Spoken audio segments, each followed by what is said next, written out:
গণভবনের পর এবার সংসদ ভবনও জয় করার ঘোষণা দিয়েছেন জাতীয় নাগরিক পার্টি এনসিপির আহ্বায়ক নাহিদ ইসলাম।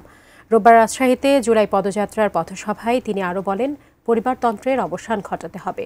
এর আগে চাঁপাইনবাবগঞ্জে এক পথসভায় তিনি বলেন, সীমান্তে আর একটি হত্যা হলে লং মার্চ হবে। প্রতিনিধিদের তথ্য ছবিতে দেখব ডেস্ক রিপোর্ট। জাতীয় নাগরিক পার্টি এনসিপির জুলাই পদযাত্রার ষষ্ঠ দিনের কর্মসূচি শুরু হয় রাজশাহী মহানগরীর রেলগেট থেকে।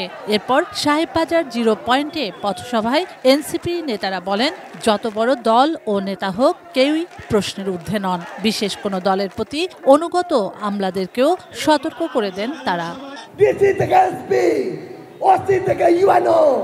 সবাইকে একটা কথা স্পষ্ট করে বলে রাখি, যদি আপনি কোনো দলের হয়ে উঠেন তাহলে আওয়ামী লীগের সময়ের কথা মনে করুন, আপনার পরিণতি ওই একই রকম হবে। যারা সংস্কারের বিরুদ্ধে অবস্থান নিয়েছেন, আপনারা জেনে রাখুন, আপনারা এই তরুণ সমাজের বিরুদ্ধে অবস্থান নিয়েছেন। 16 বছরের ডিসিএসপিদের কি পরিণতি হয়েছে আপনারা ভুলে যাবেন না। এই দিন না, আরো দিন আছে।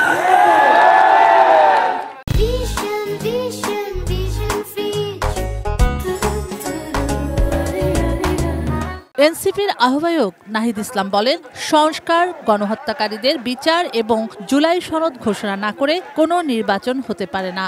রাজনীতিতে পরিবারতন্ত্রের অবসান ঘটানোর কথাও বলেন তিনি।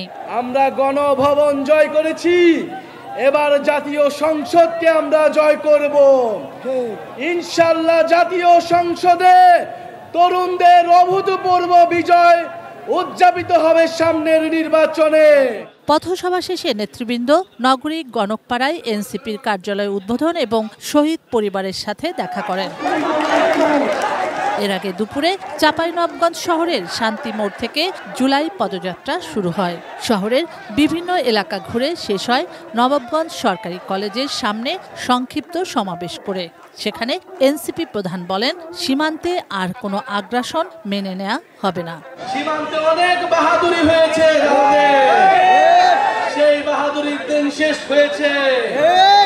যদি আর কোন সীমান্তে কোন ধরনের পায়তারা করা হয়, যদি সীমান্তে আগ্রাসন চালানো হয়, সীমান্তে আমার ভাইদের উপর হত্যার চেষ্টা চালানো হয়, আমরা সীমান্তে লং মার্চ ঘোষণা করব।